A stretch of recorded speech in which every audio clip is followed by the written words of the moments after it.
Okay, here we are, sports fans.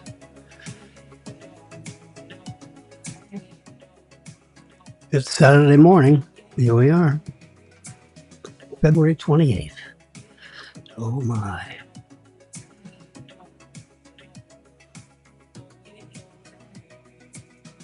"30 days have September, April, June, and November."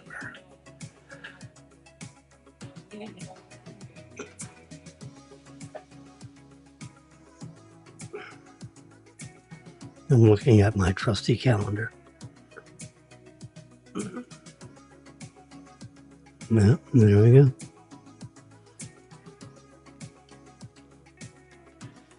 No 29 days in this February. This is a 28-day month. March 1st is tomorrow.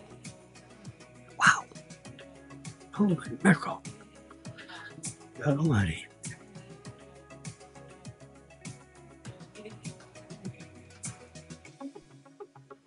In 20 days, I'm going to have another birthday. Oh my God. Yeah. This over 80 thing is a little scary, as my friends, neighbors, schoolmates, they were dying off like flies. Oh my God. Come on, stand up and fight. We got a lot of things going on. We need everybody. We need everybody that we can find. This, stay on this earth and help out. Come on. All right, you can see my little layout here. I go full screen. There we go. There's full screen. You can see I'm a little sideways. My camera is up here, so it kind of comes this way. I don't have a camera that goes this way. Plus, it's more attractive to look sideways anyway. And when I add this screen right here, whoops, we added it to the wrong side. I like to be just right of middle. I lean right of middle. Yeah, this is my Diet Pepsi. The ice cube sloshing around there.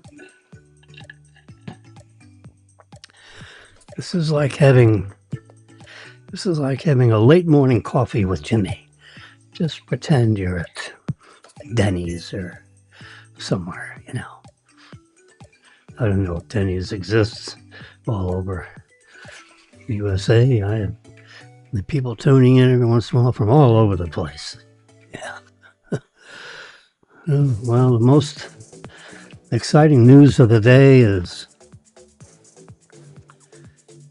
Israel started pounding the leadership of Iran,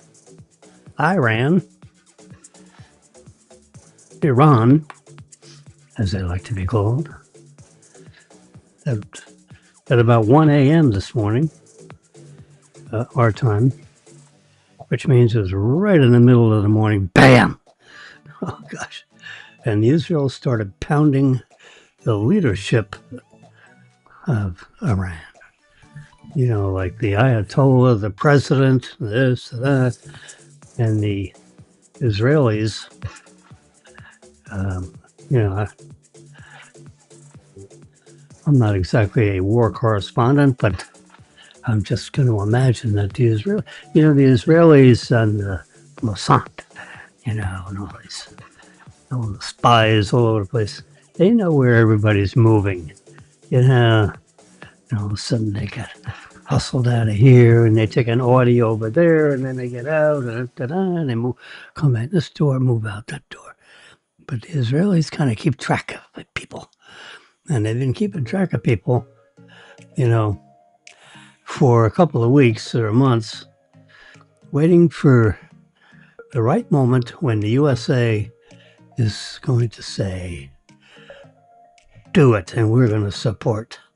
We're going to support the Iranian people, because this oppressive regime that, just machine guns down.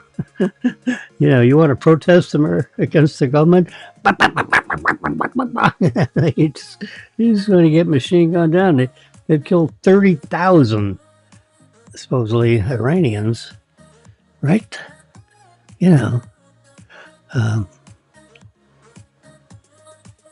Right in the middle of a street or courtyards or wherever they protest.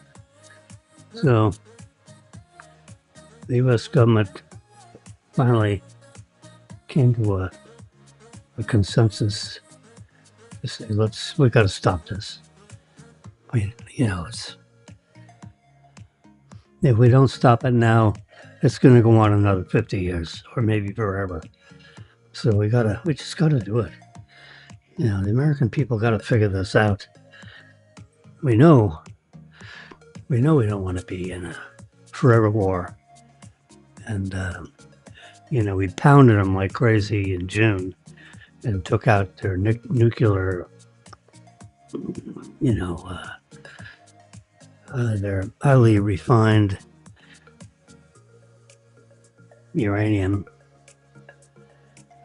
thousands of pounds of it, which is capable of making thousands of pounds of nuclear bombs.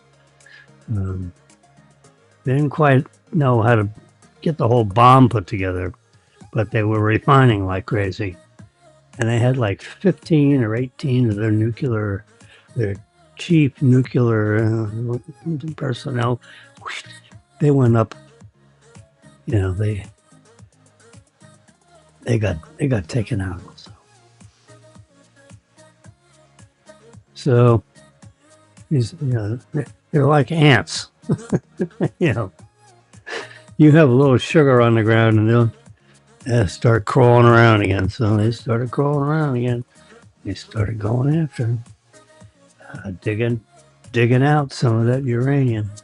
They're doing that there, and then they're doing all over the country in various key spots. Of course, we've got people. We got all kinds of people. Oh my God. Thousands of people with screens and,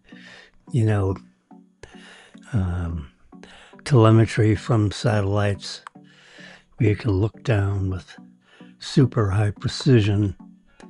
And, we got some pretty fancy schmancy equipment floating around up in the sky. Every once in a while, the U.S. government throws up another secret satellite somewhere that SpaceX launches for the government. And under contract, they pay him. SpaceX is the place to go. Amazing. Another Elon Musk company. They bought a couple of broken down. He bought a couple of ICBMs from Moscow. Would you believe it? Flew over to Moscow, bought a couple of. How about selling me a couple of these ICBMs? I want to, take apart the engines. See how they work and everything, because you got some really good engines. So they sold to him. So he went over there with $3 or $4 million and that shipped him over to Fremont, California. Fremont, California, or somewhere over there. And then he, or Texas, yeah. Yeah, probably Austin, Texas. I don't know where he actually developed the engines, but so I'm not too sure which port those engines came in. Well, the whole ICBM came in and they took it apart, and he got licensing from the U.S. government. And I mean, it was all done, properly, uh, whatever that means. But he took apart these engines and made modifications, and then he launched his first one. It blew up. He launched the second one. It blew up. Yeah, I mean, every time it blows up, it's like $5-10 million. Then he built this third one, and that blew up. He's finally, he's on his last breath. Seriously, the fourth launch had to go, or else SpaceX, hey, guys, I really, this has got to go, or else, the payroll stops. We are like flat out of money, and I got to start over again. But we won't forget our designs, and and we'll keep your phone number. But anyway, it launched and it worked. I mean, every great company, doesn't, it's not a straight line up. So that was a crooked line, almost didn't happen, but it did. And same thing with with this car company, with Tesla. It's 15 years ago, 14 years ago, 13 years ago. It was really tough times. He took apart a car, and he put electric motors and batteries in it and screwed things together. And, if you got a factory, he was just trying to figure out how he could make an electric car that looked good. So he took the body of a car that looked good, stuck all this electrical stuff in there instead of the gasoline engine. And he had a roadster that would go, about 1,000 feet and then start smoking. Then he finally came up with a roadster, and I think he made, several hundred of them, I believe. People bought them for $150,000. So that was the beginning of Tesla with their roadster. And then they started getting down to business to figure out how they're gonna come up with a car that that everyone is gonna want to drive or be in, whatever. With renewable, with electric energy, petroleum, ICE engines, internal combustion engines. We gotta, we're poisoning our air. Pretty soon you're going to run out of fossil fuel. I mean, maybe that's not the biggest reason, but I'm more worried about the planet and heating up the atmosphere and, changing our life cycle.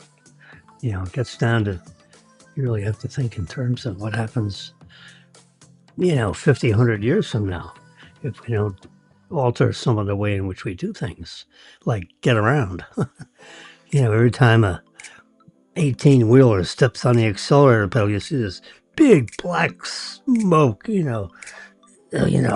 just delivered right into our atmosphere. And then it dissipates, we breathe that. And you wonder how come, we have lung cancer and this cancer and that cancer. You got, all these aromatic hydrocarbons that aren't completely combusted. And you end up with this carbon and the soot and, heavy metals that are dissolved inside all that mess that ends up in our atmosphere, and you breathe it in. Or the rain happens and all that, that washes down into our aquifer, and then you're starting to drink it, I mean, come on, guys, wake up. It's not good for you. So, I mean, that's, Musk is just looking down the road a piece. So he came out with the Model S first, S like Sam, and it was a good looking thing. I mean, it was really, you know, we're watching all these, Hondas and Toyota, electric car. It looked like a Campbell soup can with wheels. I mean, can't you make an electric car that looks good instead of the stupid looking things? You know. So Elon Musk came up with a really attractive looking car. It's electric. The batteries in the bottom, and you got the motors, and and put it in a shell that, with a very attractive looking, almost, futuristic looking body that he put together, 14 years ago. And that was one of its biggest sellers. Then he came out, a year or two or three later, he came out with the Model X, like Exit, which was like a Model S, but a little bigger body, stood up off the ground a little bit higher, maybe 5 or 6 inches. Headroom getting in, you're sitting up a little bit more instead of, sleeky back. And hatchback kind of design. So the back end would open up, and the families can put their strollers and their groceries in the back with plenty of room. And so they did that for a while, and then they came out with the Model 3.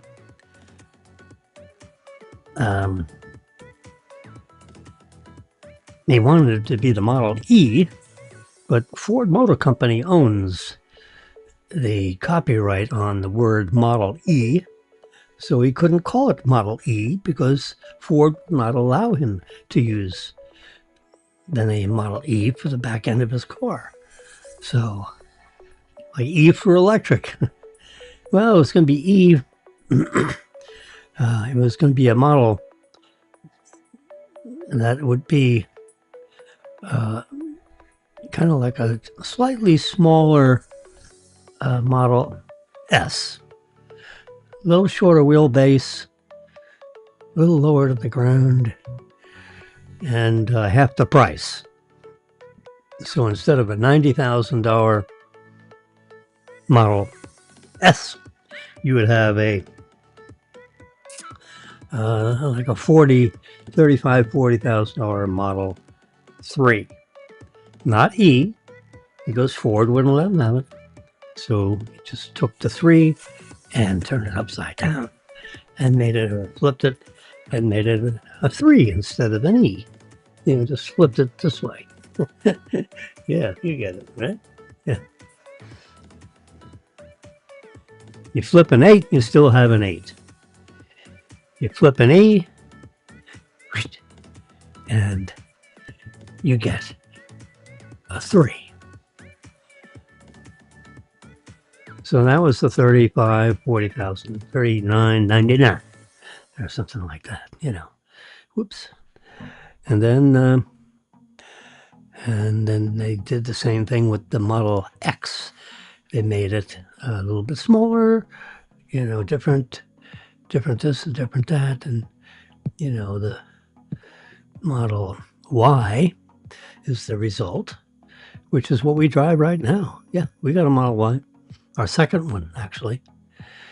We started driving Teslas in 2001.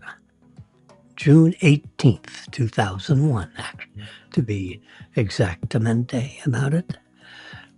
3-year lease came due in 2004. And now we have a new one, which is now 2 years old.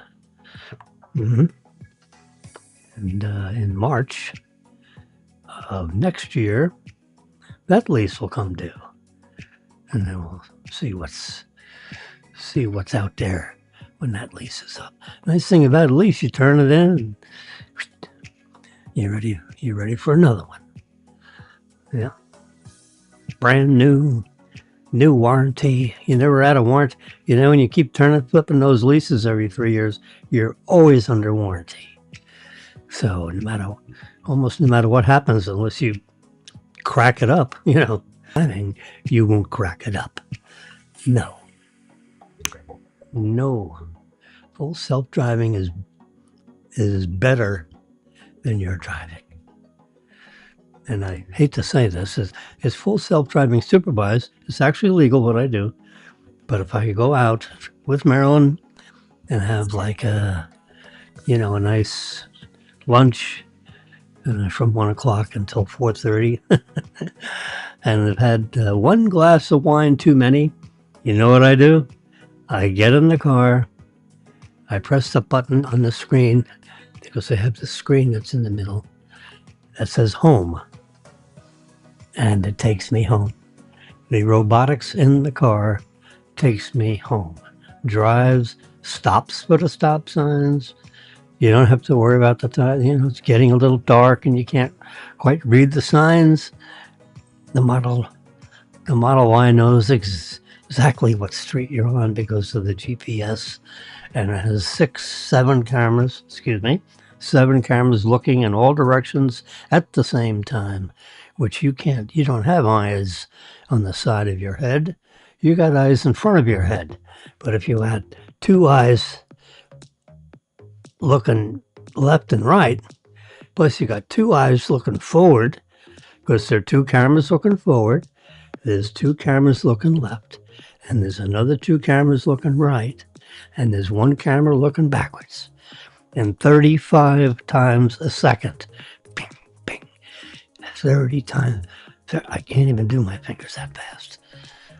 Not 30 seconds, 30 times every second.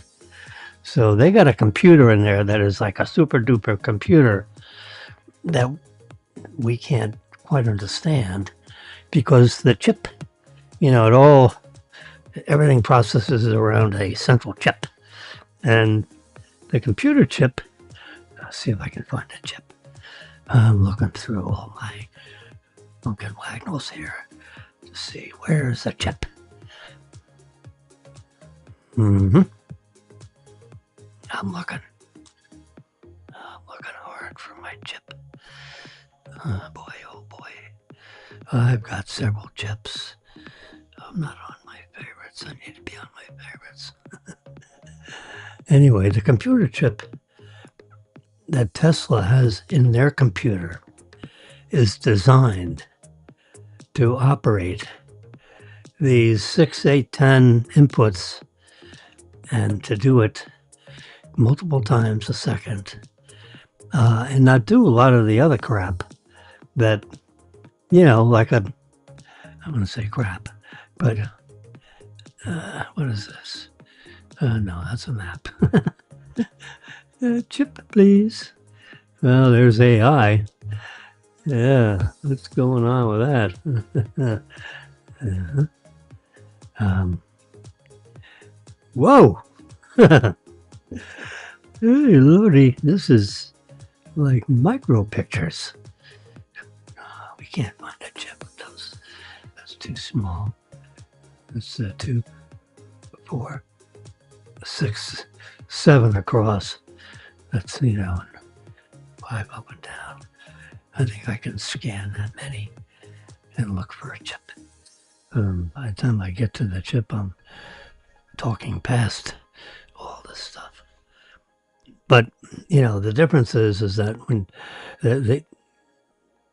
Tesla hired a chip engineer, a senior chip engineer from, a competitive company that actually designs chips for a lot of different kinds of computers. And a computer chip like that you have in a laptop does all kinds of things. It can do the spreadsheets, it can do, write letters and do emails and do a lot of graphic stuff and a lot of this stuff and that stuff and a lot of math stuff and,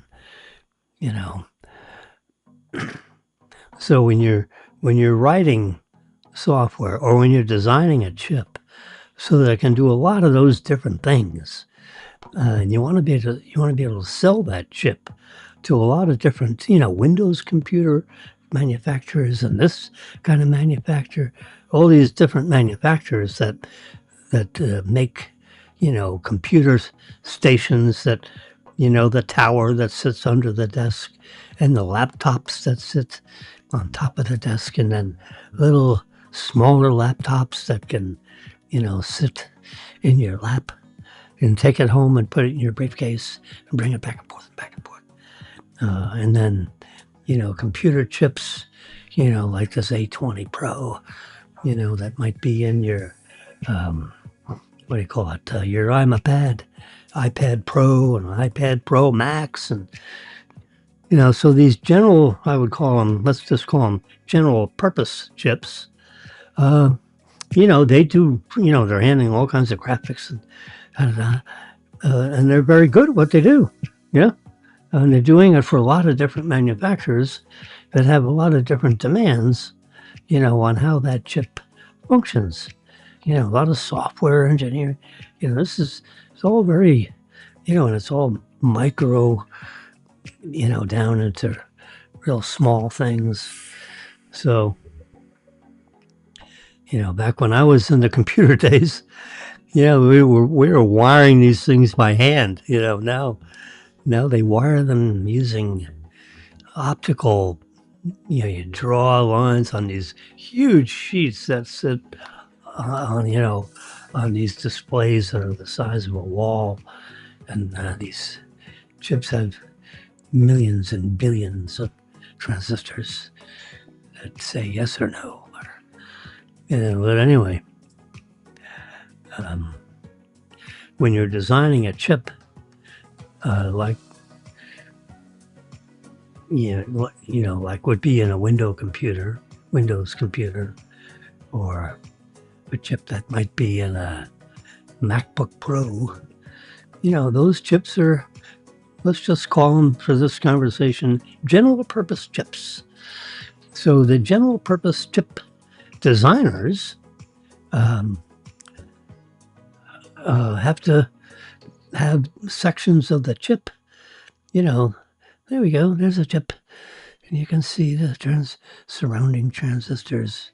This is the AI5. That's not A15. The media has discovered AI, artificial intelligence. People don't understand this because people are busy doing other things. I've been in in this computer business in a sense. Although I was a banker and a CEO, I aspired to being a CEO of a bank. Can you imagine? Chief Executive Officer of a commercial bank. Holy mackerel, Jimmy. We saved a little bank in Hollywood, Florida. The state of Florida was getting ready to, literally, the state of Florida was going to seize this bank and kill it. Shoot it frickin' dead. And just make another claim to the FDIC insurance to pick up the financial loss. They didn't want to do it, but until Jimmy came along and it's all complicated, and we bought the bank. Got 200 of my best friends together. Actually, it wasn't me. It was Phil Motter. He was in charge of dealing with the public and getting people in the front door and bringing in the lion's share of the money. I brought in about a third of the money, and he brought in 2/3 of the money. That's about as good as I could do, because I was like the operator, and Phil was everything else. And did a great job at it, and I did a good job at it too.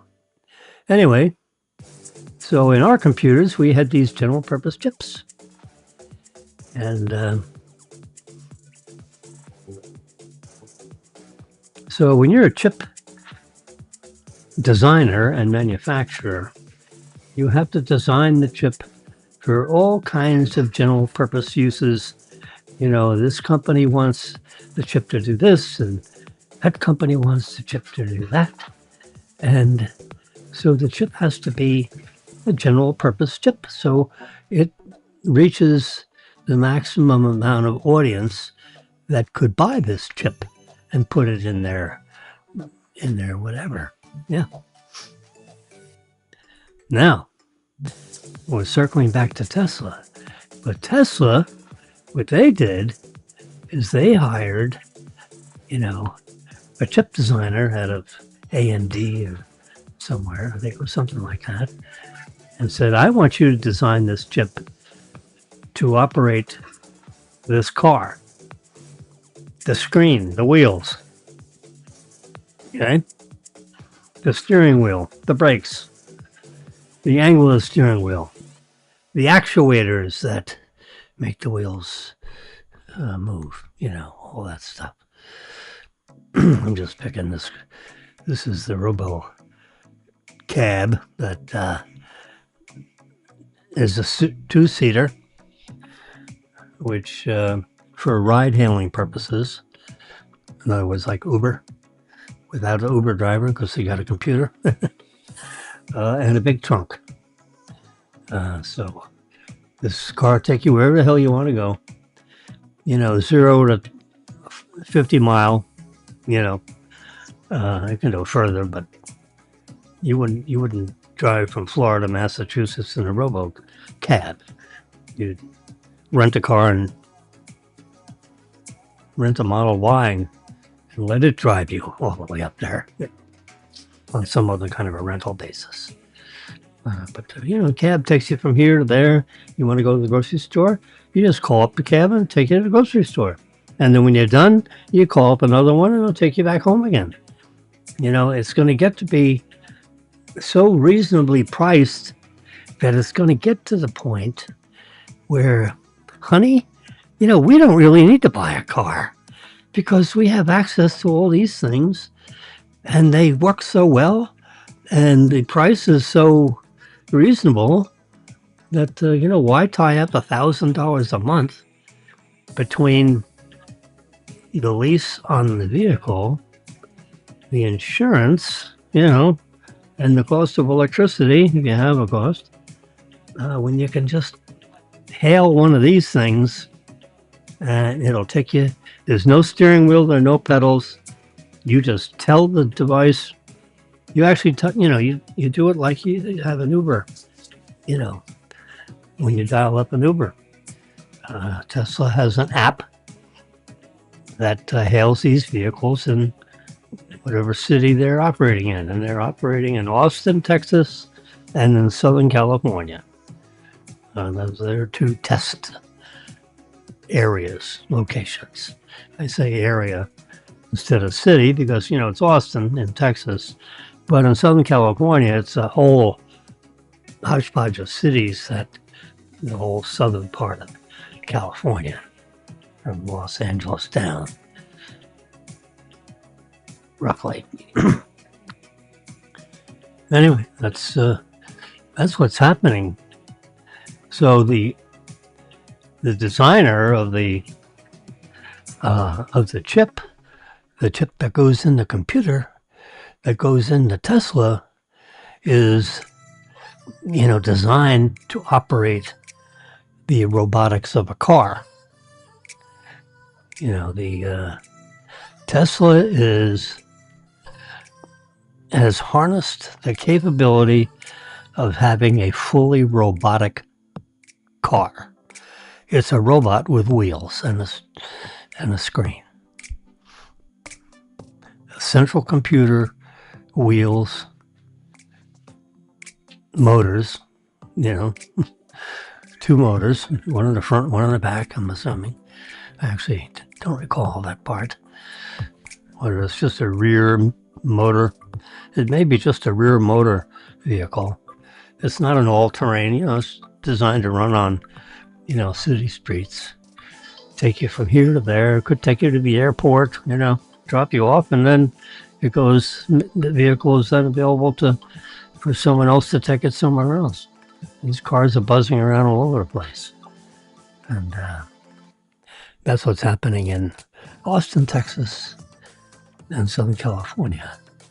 There are about 3 Now I can actually look on my phone because I have an app on my phone. It's called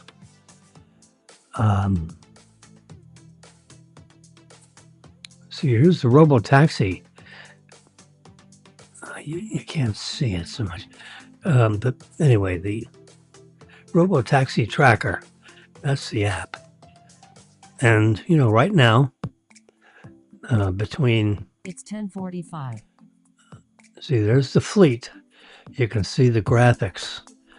They have, right now, 329 vehicles that are in these two test cities floating around.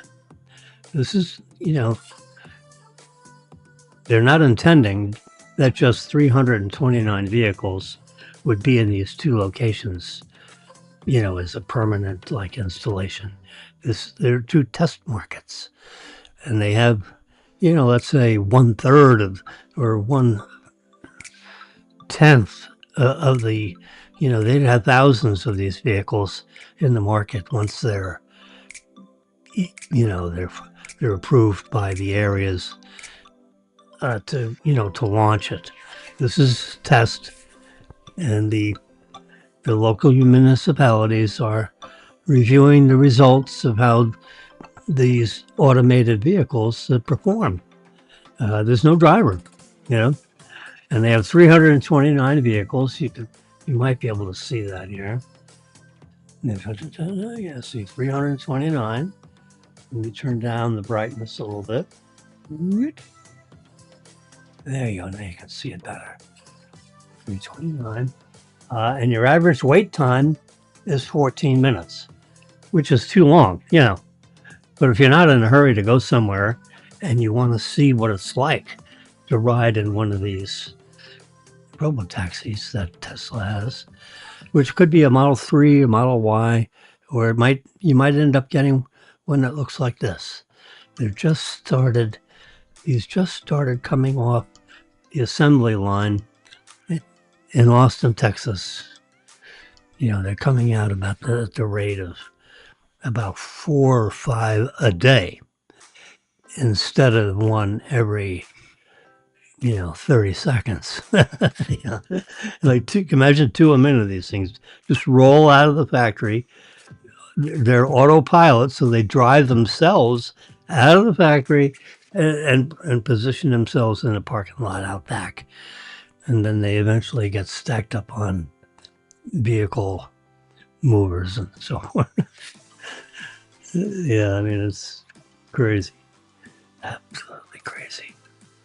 This world of computer. So instead of when it comes off the finish line of the factory, some 18-year-old kid would get in there and then drive it over to parking lot, D27, and then come back into the factory and pick up the next one and drive it into parking lot C29, and then run back to the factory. But no, not the Tesla factory. These cars drive themselves out of the factory. I mean, people don't realize, this robotic thing is serious, real going on right now. And there's, there are millions of these Teslas out. Every Tesla made since March of 2001. Okay. So that's, essentially 5 years. Every Tesla made, the Model S, X, the Model 3 and the Model Y, every single one of them, has what they call the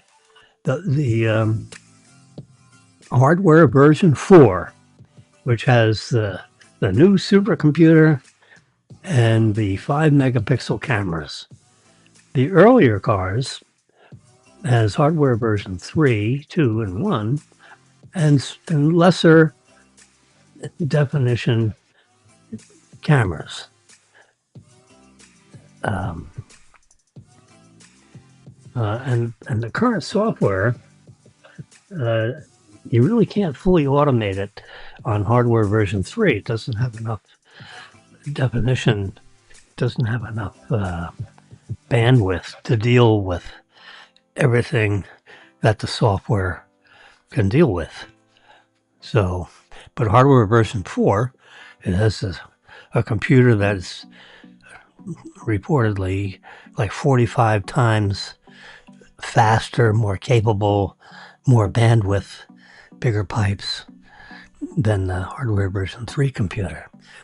You know, because it has 5 million pixel cameras instead of 1 million pixel cameras, you know, and has 6 of them looking in all directions, 7 of them looking in all directions simultaneously, where the other one is like 5 cameras or whatever.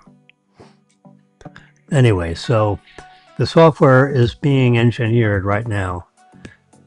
The hardware version 14.2.2.5, that's the most current version. I've got it 76% downloaded into my car. I need to get in the car and download the rest of it so it can self-install once I get it, the rest of it downloaded. Yeah. Gosh, so complicated.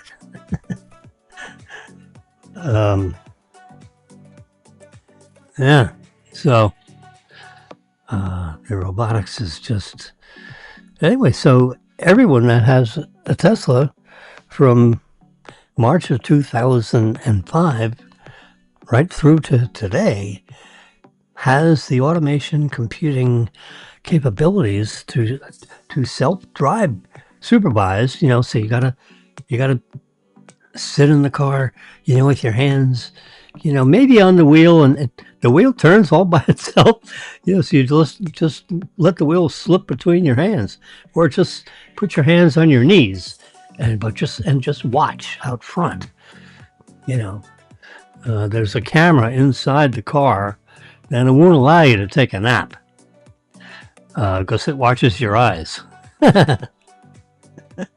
Yes, sir. There's a camera right up at where the rear view mirror is, and it's looking down at you, and it's making sure that you're not, you know, leaning over and sleeping, because it'll start ringing alarms and stuff to make sure you're not taking a nap, because it is, you know, version 14.2.2.5 supervised, which means you have to supervise what the autopilot is doing. So in case it makes not quite the right turn, you can grab the steering wheel right in the nick of time and save it from an accident. That's what supervised means. Or jam on the brake pedal, or jam on the accelerator pedal, whatever you think you need to do to avoid a crash. Now, statistically, excuse me, I'm going to turn down Epidemic a little bit. I can't hear myself think. Whatever that means.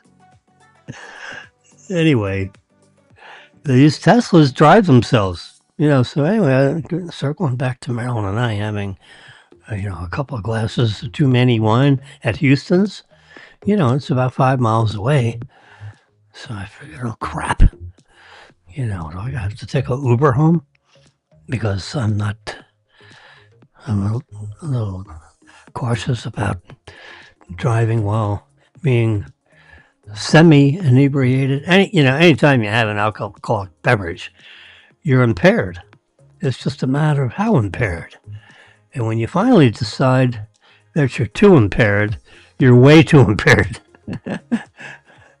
You know, you always hear, oh yeah, I'm good enough to get home. Yeah, right. Yeah, you're the sober of the four of us. We're in trouble. But you know what? If you drive a Tesla, or if you own a Tesla, let the Tesla drive you home. And that's what I did. I said, Marilyn, guess what? I'm going to push the home button on the screen, and I'm going to push, and we're all in. We have our seatbelts on, and I want to push that little blue start the autopilot. And sure enough, It backed me out of my handicap space at Houston's, my favorite spot right there near the front door. And it backed up and it looked in all directions. And, there's people coming out the front door. So it looks, that's why it's got that rear camera. And it's watching carefully to make sure it doesn't run over people that are coming out the door of Houston's. And it turned the wheel, and I said, "Look at this! You see, Maryland's doing this all by itself. It's driving us home because I'm impaired, and I'd rather." But officer, yeah, I mean it's it's amazing. So it took us home. It stops properly, with the red lights and green lights and stop signs and left turns and right turns. It took us right along the path that I would have selected and took us right to the front of the garage. And all I had to do was to take it up to level 3 into parking spot number 266.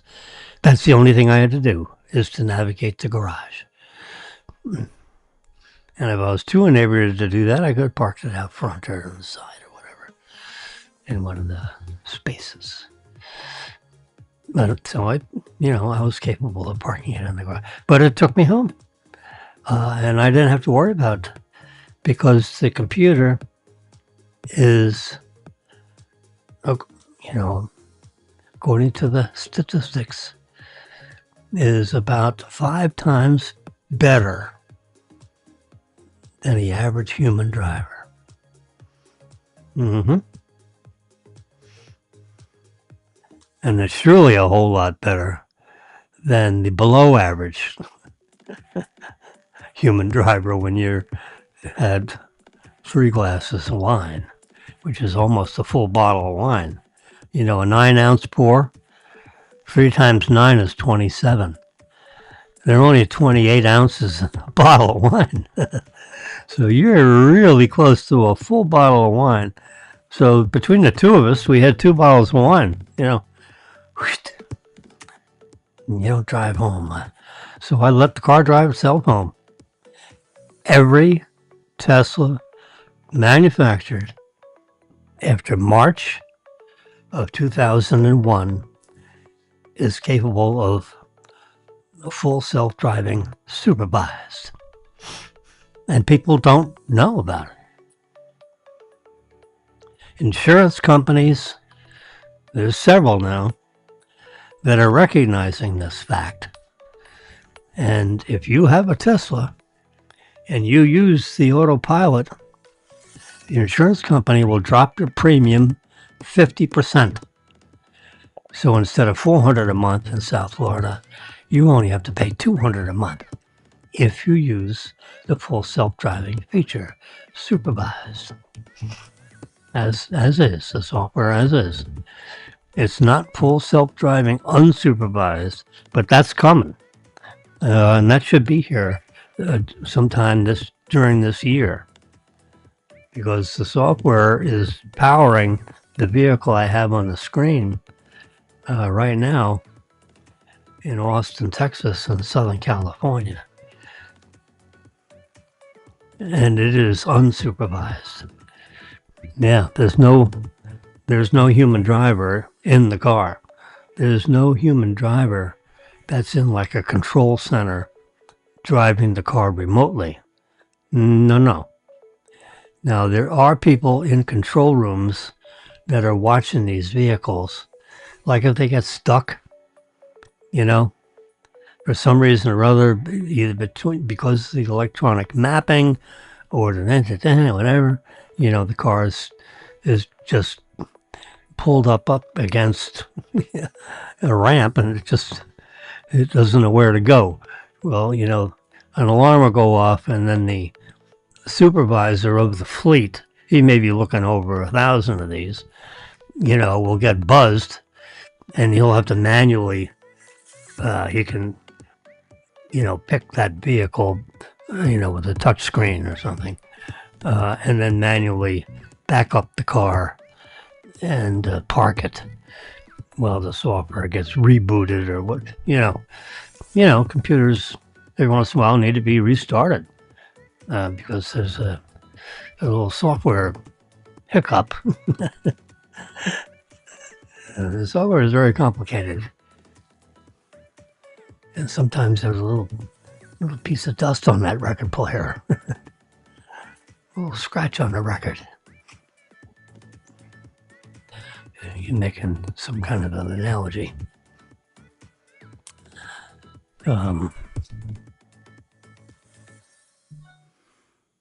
It's 11 o'clock. It's 11 o'clock. So I use the car to drive myself home. So I feel, I feel pretty good about going out to dinner and going out to lunch and having a glass of wine or two or three, because I know I can always have the car take me home, and I can just push the home button and it'll take me home. Supposedly, version 14.2.2.5 actually has provisions where you can teach the car how to park in parking spot 266 instead of right now it'll find a parking spot in the garage, but it'll be like the first, second, third parking spot that's available, and it shows on your screen a whole bunch of spaces that are available, and you just touch the space that you want it to park in. But it won't go up a whole bunch of floors. It's just like I never pressed it on how far it would go.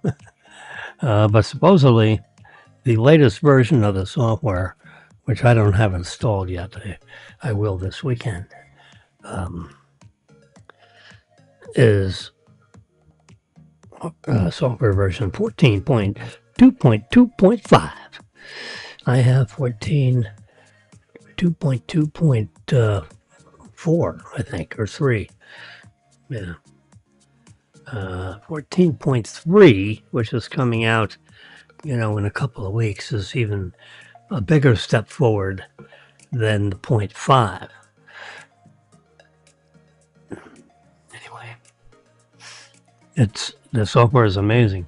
We went to Orlando, and I put in the address of the Hyatt Grand Cypress Hotel in Orlando from Boca Raton. I pushed the start button, took us all the way to the hotel and brought it right into the lobby. Never had to touch the steering wheel. As a matter of fact, when we got near one of those service plazas in the turnpike, I pushed the stalk on the left side of the steering wheel, to exit the highway because we wanted to go relieve ourselves. That wasn't on the trip. I had to add that. And it took us right in there. As soon as I touched the steering wheel, it started blinking, and as soon as that exit appeared, as we were traveling at 65 miles an hour, it slowed down and took the exit and parked us right in a charging spot, which we then could plug in and fill up the tank again, which I did. I plugged in, and we went to the place and relieved ourselves and bought a coffee or a soda or whatever, and then got back in the car and proceeded on to the Hyatt Grand Cypress. Car took us right there. Never had to touch the steering wheel or the brake pedal or the accelerator pedal. The car completely drove itself to Orlando, and when we went home, and of course, then the car was parked in the parking lot for 3 or 4 days. We didn't use the car.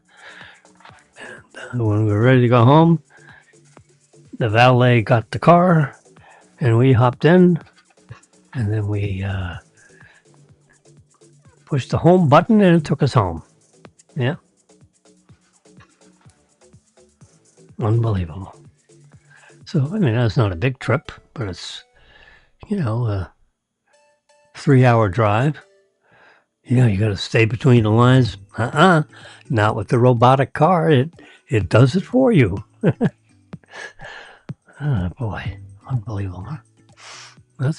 That's where we are. So the Robotaxi network is going to come into reality. In those cities, they're hiring right now in Miami.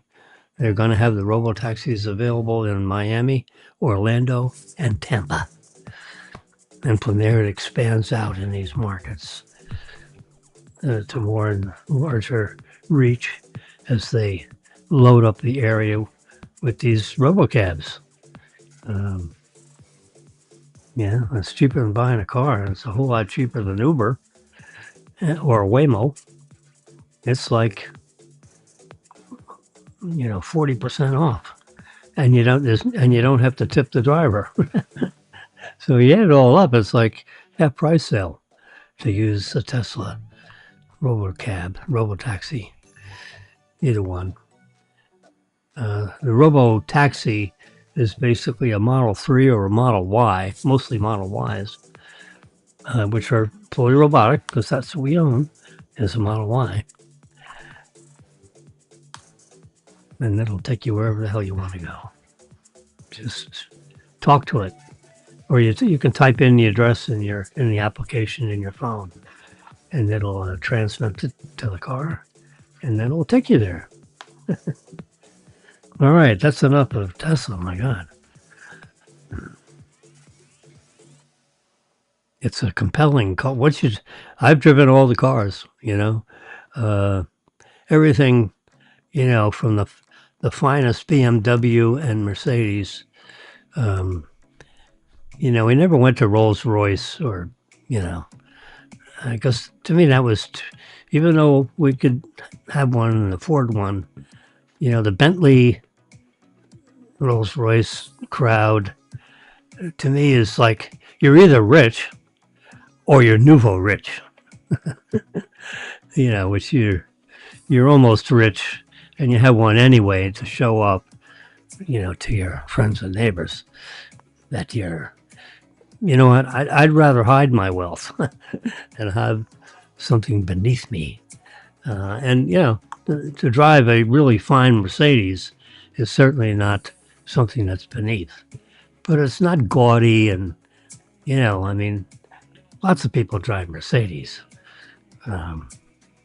They're using cabs all over Europe, But anyway, as far as an import in the United States, which is, a long way away from Mercedes-Benz manufacturing.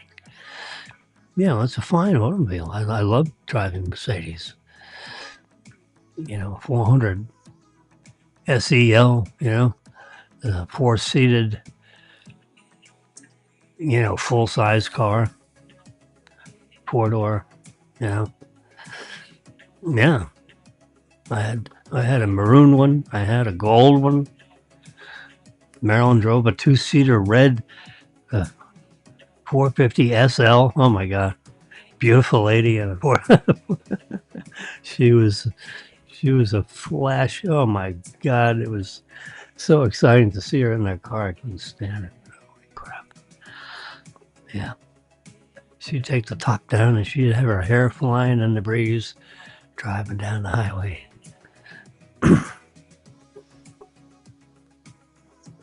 With Betty Crenshaw, and they'd go to, drive to Sarasota for lunch and back. Oh boy, yeah. It was, we were 30s, 40s, 50s. We were living high off the hog. Yeah. As they say. Okay, you're looking back in my early 80s. Yeah. Oh boy. Here we go. We're in a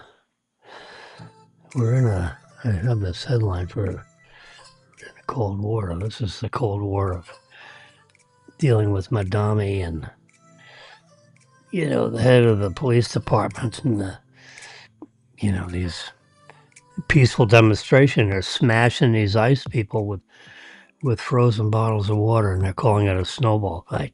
Give me a break. What is this guy? Stupid? He thinks we're all stupid? These liberals, I don't get it. Why they're defending the mistreatment of our police and ICE.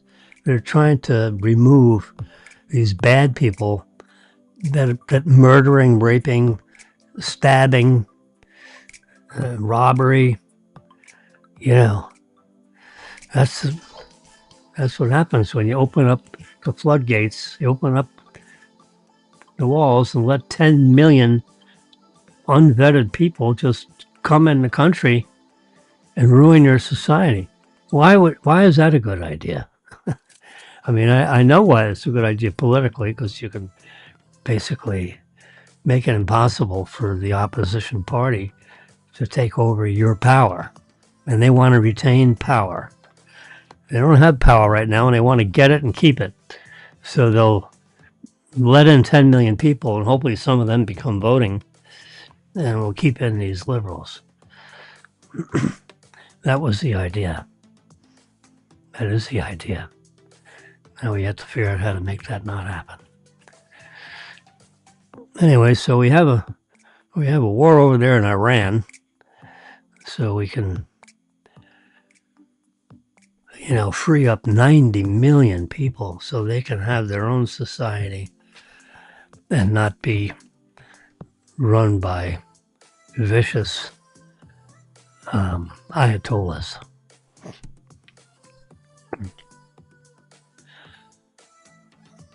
And that happened at 1 a.m. The news came out at 2 a.m. when the president made an announcement. But actually, the war action started an hour before then. And he addressed the nation at 2 a.m. They played it again all morning, on the news. But it actually came out at 2 a.m. So that's happening. The sun is setting in that part of the world, so they're coming into nighttime. There's going to be a whole bunch more sorties, they call them, and they'll be bombing, certain locations. They'll have after-action reports to find out how their bombing raids that they did during the day, what was the result? Did they actually hit targets, which they do nowadays, because the GPS it can fly those missiles in a particular window. The GPS is that accurate.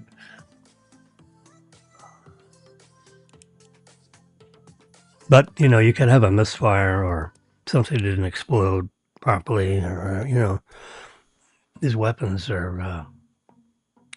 I'm looking at a screen over here and looking at Tel Aviv. It seems pretty quiet, so Iran doesn't seem to have much capability to fight against Israel, which is the country whose jet airplanes and so forth was aimed at the leadership of Iran. And we decided to take the tact of doing other damage in support of Israel, like munitions bases and, infrastructure and that kind of thing. Because if you're trying to dismantle a regime, you got to do both. So we divided it up. I had nothing to do with these decisions. I'm just having coffee with you at Denny's at 11:13 a.m. You can see right there, that is the actual time. But in case you didn't want to look that far, you see right here, 11, there's to the second, 10, 11, 12, 13, 14. That is the exact time within 50 milliseconds. You can set your watch on that. Speaking of my watch. It needs to go on the. There's a message on there says, "Put me on the charger, dummy." There we go. Yeah, it's red. Yeah, yeah, it turned red. Fred, it's down to the last 5% of the battery. It goes about 2 days. So it's not. You would think, yeah, all the time the Apple Watch has been. You think they could get it so it would last a week. It's charging every other day. I mean, a couple of versions ago, you had to charge it every day. Now it's every other day. They've been making these things for years now. You'd think they'd be good enough to run a week. But, display brightness, and there's so much going on in those suckers. It keeps track of all your pulse and your, it doesn't do blood pressure because it doesn't have a pneumatic cuff on your arm. And there is the capability of doing your blood pressure. They just haven't. It can tell when your blood pressure changes, but it doesn't have the ability reliably to give you a number, like 125/78 or something like that. I do my blood pressure periodically. I have it. I have my blood pressure kit right here. Let me take it out of its little case, and you can hear it on the Velcro. I'll leave it out here so that when I'm done with this little conversation that we're having at Denny's, I will get my blood pressure calculated. And then I can enter it in one of these devices, and the number will spread out through the rest of my devices, including my Apple Watch and my iPhone. And then I have relatives that can look up my blood pressure readings. Yeah, they can see my results. I have given them permission to see my results. Yeah.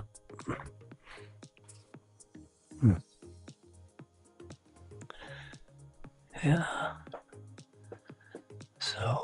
So let's see what else. I'm reaching into my Funkin' Wild Wagnalls news thing. Here's. Whoops. I need to skinny that up a little bit so you can see it. There we go. I have more pixels on my iPad than I provided for in this display that you see because we're sharing. I have a camera on this app, and then the other half of the 1080p screen is appropriated for my iPad. Yeah, I'm shaking the results right there. Mega Millions. Yeah. They had their drawing last night, and you can see February 27th. This is the 28th. That was Friday, and this is now Saturday. So Friday night's Mega Millions drawing was no one won the grand prize. So the Tuesday drawing is $473 million. That's a lot of money. That's almost $500 million. Okay, so wake up, guys. This is big stuff. Anyway, Friday's drawing last night, 11, 18, 39, 43, 67, and Mega Millions ball number 23. So in case you can't see what I'm telecasting here and you're just listening to me at Denny's on your earpieces, 11, 18, 39, 43, 67, and Mega Millions ball 23. You know, if you have two of the numbers, three of the numbers with the Mega Millions ball or without, there's a whole pyramid of different prizes you can win other than the grand prize. Your overall winning capability is like the odds are 1 in 23. Okay, so that means 24 times out of 23 times you're gonna lose. You're not gonna make anything. You know, so placing these bets is not an investment; it's a gamble. Yep, and chances are you will not win. That's, they don't like to say that, but the chances are you will not win. But you know what? You just might. And that's what this is all about. Now, I've been keeping track of this, as you know, and here is the result on my fancy schmancy spreadsheet. This is a spreadsheet that now this is not a spreadsheet. Well, but you see, I can flip it around. This is a print screen of the spreadsheet so that I can manipulate it on my iPad here and not destroy the numbers. I can touch the numbers and I cannot alter the numbers. This is literally a photograph, so to speak, called a print screen. You guys know how to do that. Push your side button and your second button on your iPhone and bam, you got a print screen. Yeah, I mean, I can do the old expando right here and do a print screen just by hitting my side button, and whatever's on my screen, it gets copied, and then you can edit it a little bit and put it and it ends up in your photo library. That's what's going on here. So you can see there's the 11, 18, 39, 43, those numbers I read off. There it is on, what is it? It's on line 25. So we've had 25 times that Mega Millions has not hit the jackpot. So what happens? It rolls over. That's why that red rollover there. In the position where the numbers go, because the numbers haven't been picked, they won't be picked until Tuesday. And the lottery people seem to think that by Tuesday, they think the jackpot will grow to 473 million to a single winner. If there's more than one winner, you just divide it in two. Yeah. That's how it goes. So if there's a single winner next Tuesday evening, or whenever that person comes forward, 473 million will be paid out to you in 30 installments. One check immediately, and then 29 future payments. The estimated lump sum value of those future payments, before any taxes are considered, is 134,820,000. Well, yeah.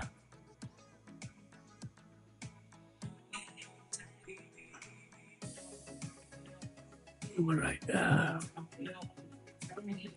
the 73 rollover, if for a single winner, I don't know what I just said. It wasn't correct.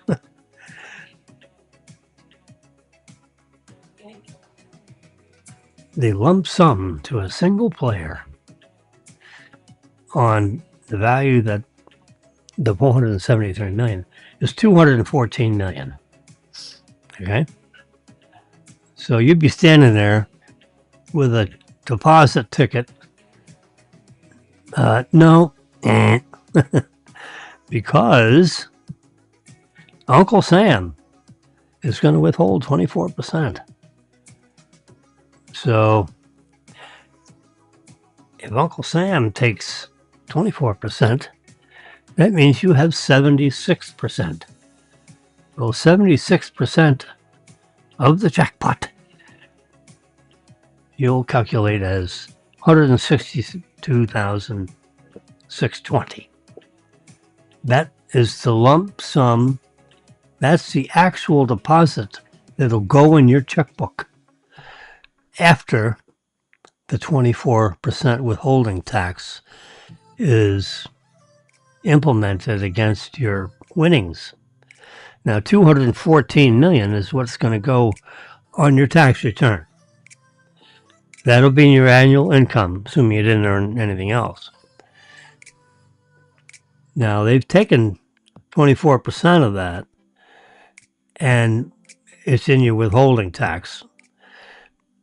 So you put that in TurboTax. All right.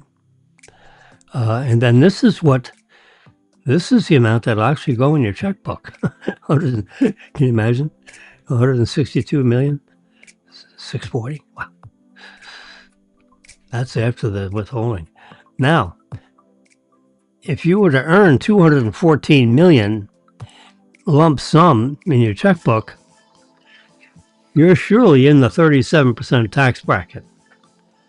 So even though they're withholding 24%, you're going to still owe another 13%. Well, after the 37%, you're going to end up with 134,820 in round numbers to the nearest 1,000, to the nearest 10,000, actually. Yeah. So you need to, that's almost $30 million. It's $28 million. So you need to put that $30 million in the side pocket. 28 million of it is going to be used when you do your tax return, in April. You're going to owe that extra 13%. So you want to make sure you have that readily available, because the IRS is going to seriously want that money. And if you don't have it, they're going to throw your last fanny in jail. Yeah. Well, if you didn't take the lump sum, you decided to take the annuity, you would get $7,119,000 as your first check in the annuity. And you got it day one. And then you have 29 future payments. Yeah. So here's that 7,119,000, right? The next check, which is 1 year and 1 day later, is 7,475,000. It has grown by 5%. See the column caption? This is a 5% growing annuity.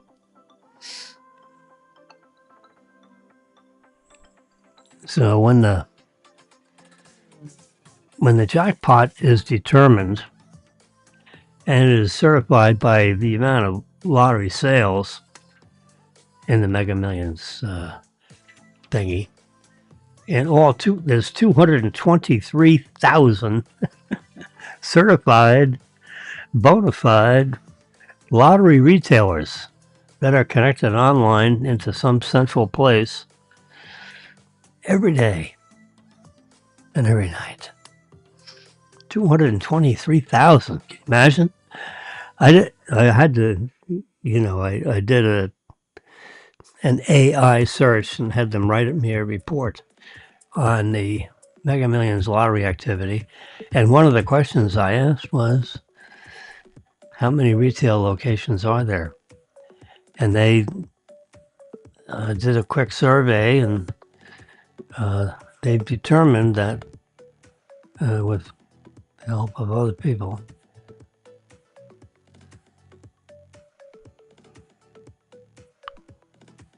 yep, that's how it goes.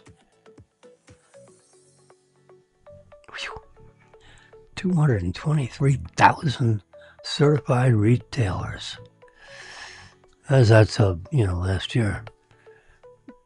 I guess that number, wobbles a little bit.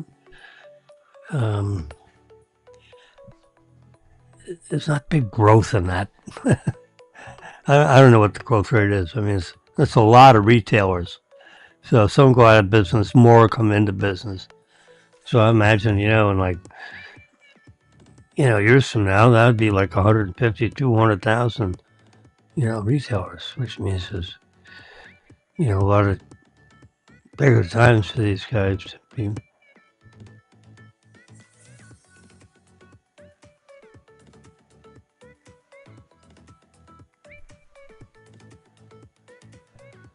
So I think I'm going to.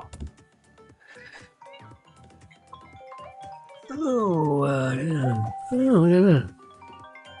Carolyn's calling. Hold on a second. It's 11:30.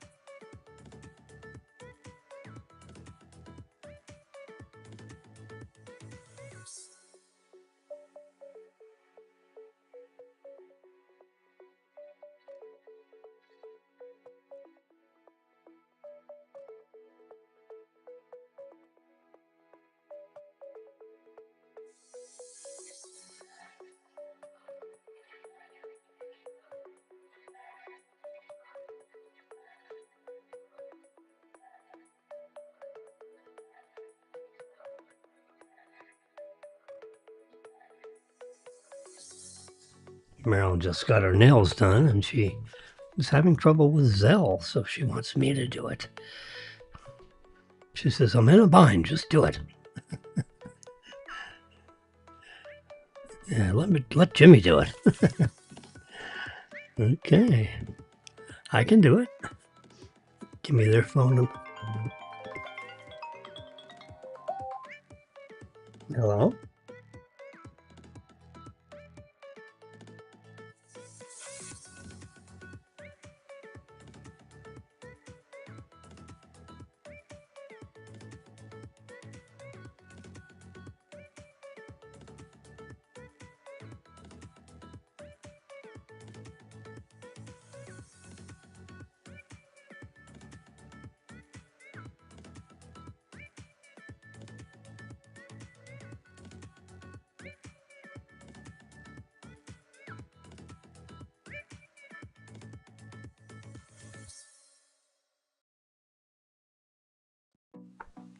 All right. She's all cranky. All right. You just texted to me, huh? Huh?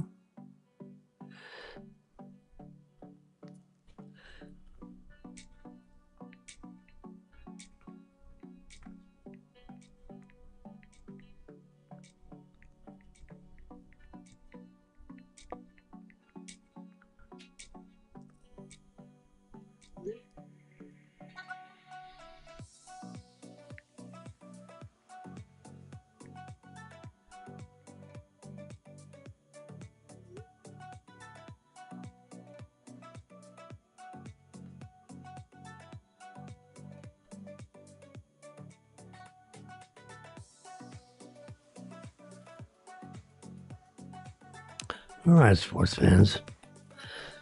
I've got to help Marilyn with her. To pay for her, either her nails or her. Oh, there it is.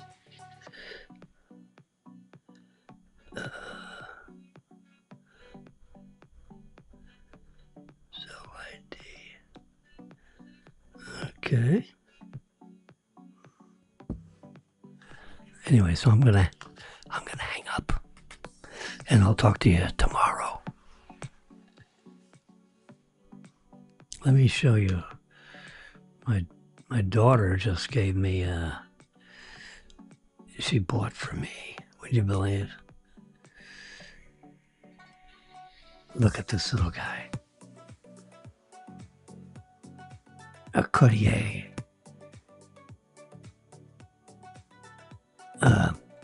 King Charles toy Cocker Spaniel. Look at that little bugger.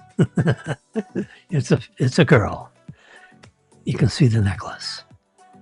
Got the whiskers. Looks like it's almost got blue eyes.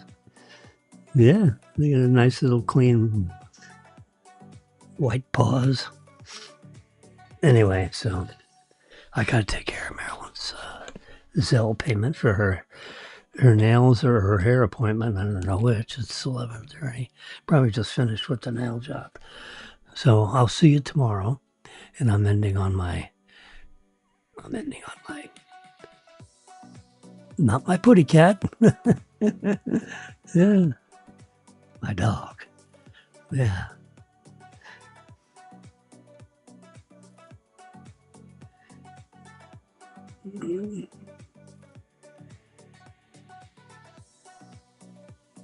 Bye bye.